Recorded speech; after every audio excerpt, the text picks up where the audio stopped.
PGVCL દ્વારા થોડા દિવસ પહેલાં એક ડ્રાઈવ ચલાવવામાં આવી, જેમના પણ બિલ બાકી છે તેમના કનેક્શન કાપી નાખવાની ડ્રાઈવ.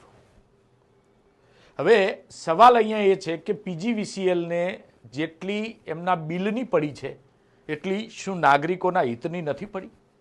એટલી શું ખેડૂતોની નથી પડી? એટલી શું ખેડૂતોના જાનમાલની નથી પડી? જય ખેડૂત સમાજ, ખેડૂત ભાઈઓ અને બહેનો, હું છું આપનો ખેડૂત મિત્ર વિનોદ. પીજીવીસીએલ ઉપર ખૂબ ગંભીર આક્ષેપો થઈ રહ્યા છે. પીજીવીસીએલની બેદરકારીના બોલતા પુરાવાઓ સામે આવી રહ્યા છે.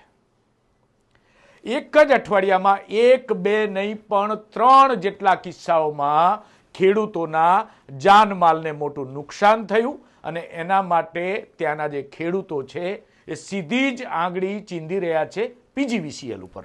ગીર સોમનાથ જિલ્લામાં 2 ખેડૂત પુત્રોનું મોત થાય છે અને આંગળી ઉઠે છે પીજીવીસીએલ પર, કારણ કે મોટરસાઇકલ લઈને જતા આ બંને યુવાનો ઉપર વીજ તાર પડે છે અને તેમનું અકાળે અવસાન થાય છે. એ સિવાયના જે 2 કિસ્સાઓ છે તેમાં ખેડૂતોનો ઊભો પાક બળી જાય છે.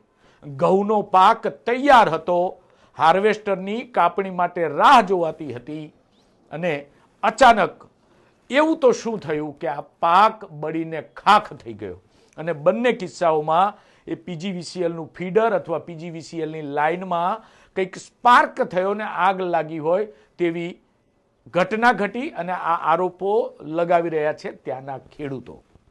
ત્યારે આજે આ 3 કિસ્સાઓને આપણે જોવાના છે. ત્યાંના ખેડૂતો શું કહે છે તે સાંભળવાનું છે અને સાથે જ પીજીવીસીએલને ખેડૂતો વતી અમે વિનંતી કરીએ છીએ કે આ પ્રકારની ઘટનાઓ ન ઘટવી જોઈએ, કારણ કે આના માટે જેટલી ઉતાવળ તમે વીજ બિલ લેવાની કરો છો, જેટલી ઉતાવળ તમે દંડ લેવાની કરો છો, એટલી જ ઉતાવળ ખેડૂતોની ફરિયાદના નિવારણ માટે પણ કરો, કારણ કે ખેડૂતો આક્ષેપ કરી રહ્યા છે કે અમે અનેક ફરિયાદો કરી છે, વીજ પોલ રિપેર નથી થતા, વીજ પોલ બદલાતા નથી, વીજ લાઈનો જ્યાંથી નીચે રોડ પસાર થતો હોય અને ઉપરથી વીજ લાઈન પસાર થતી હોય ત્યાં આ પ્રકારની ઘટનાઓ ઘટે છે.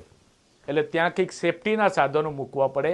આ તમામ વસ્તુઓ પીજીવીસીએલે કરવી જરૂરી છે, કારણ કે ખેડૂતોના જાનમાલ અમૂલ્ય છે અને આ ખેડૂતો પણ ગુજરાતના નાગરિકો છે અને તમને વીજ બિલ આપે છે. શિયાળુ પાકમાં ઘઉંનું વાવેતર કરેલ હતું, જે ખેતરમાંથી પીજીવીસીએલની દિવ્યાંગ ફીડરની લાઇન પાસ થતી હતી, જેના જમ્પરમાં સ્પાર્કિંગ થતાં 25 વીઘાના ઘઉં બળી અને ખાંક થઈ ગયા છે.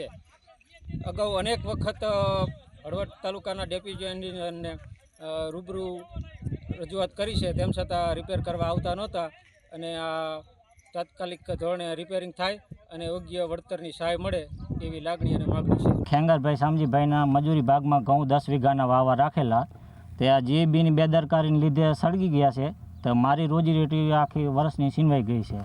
10 વીઘાના ઘઉં છે, મારા 500 મણ ઘઉં ગયા. કે અમારા ઘઉં આ 10 વીઘાના હતા, એ ઘઉંમાં જે જમ્પર બળી ગયા હોવાથી અમારું આ ઘઉં બળીને ખાખ થઈ ગયા. આ ઘઉં ઉપર અમારે રોજીરોટી હતી, અમારા બાળકનું ભરણ પોષણ ચાલતું હતું. હવે અમારે શું કરવાનું?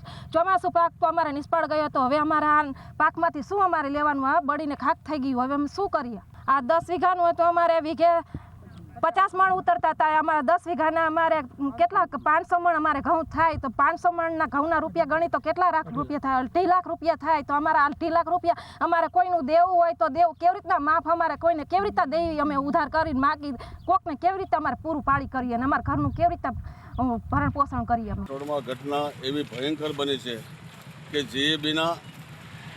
જીએબીના મિસ્ટેકને કારણે અગાઉ એને ફોન ચાલતી પહેલાં કર્યા હતા, એ લોકો રિપેર કરવા ન આવ્યા, એને હિસાબે ન બનવાની ઘટના બની અને 2 યુવાન છોકરા, એક દરબાર સમાજના અને એક કોલી સમાજના, ભયંકર બનાવ બન્યો છે. જીબીના બેદરકારીને કારણે ઘણી વખત ફોન કરી લોકો ફોન બંધ કંઈ ઉપાડતા નથી અને જવાબ દેતા નથી. એટલે જીબીની એટલી બધી બેદરકારી છે.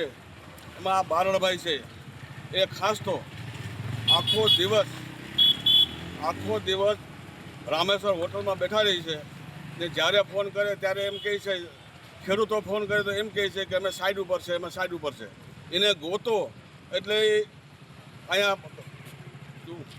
રામેશ્વરમાં બેઠા હોય છે આખો સ્ટાફ લઈને, કંઈ કરતા નથી, ખેડૂતનું સાંભળતા નથી, ખેડૂતને કોઈ જવાબ દેતું નથી આ કાઠોડ ગામને. એના વિશે માંગ અમારી એવી છે કે ખેડૂતો દરેક હેરાન થાય છે અને જીબીએ આ બધા ફોલ્ટ છે રિપેર કરવા પડે.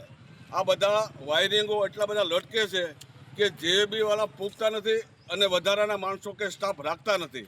એને કારણે ખેડૂતોને આવા બનાવ બન્યા કરે છે અને ખેડૂતો બહુ પરેશાન થાય છે. અને મહેરબાની કરીને જીબીને એટલું બધું તમારે આપણે કહેવું પડે એમ છે કે એની બહુ બેદરકારી છે.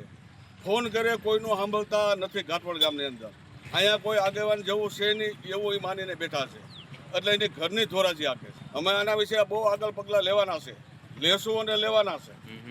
બને એટલા પ્રયત્ન ઉર્જા મંત્રી સુધી આ પ્રશ્ન પહોંચાડવાનો છે. આ જાણ કરી જોવા આવ્યા હતા તો હજી પંચનામું બાકી છે, કારણ કે ડેડ બોડી જ્યાં સુધી ન આવે ત્યાં સુધી પૂરું પંચનામું થયું નથી.